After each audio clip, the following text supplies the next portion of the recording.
بلدي وحشتني قوي، جمهوري الغالي وحشني قوي، أهلي وحشوني، صديقاتي وأصدقائي وزملائي وزميلاتي وحشوني قوي، حبايبي وفني وحشني خالص، والغربة طالت خالص خالص. قلت بقى أبعت لكم صوتي. أولا شلونكم؟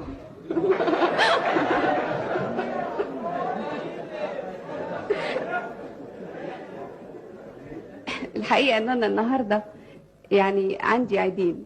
العيد الاولاني ان انا اول مرة احضر سوريا الحبيبة، وكنت من زمان نفسي احضر. ما بتخليكيش يعني بتبقى شداني على طول. انت بتحسي باستمرار انك انت عندك عشق عاطفي للارض. مش من السهوله ببساطه بتحسي بحنين لمصر لما تكوني بره مصر. انا اكتر مرة سافرت يعني فيها وقعدت بره مصر كانت تقريبا شهر. يوم 29 حاسة ان انا يعني فقدت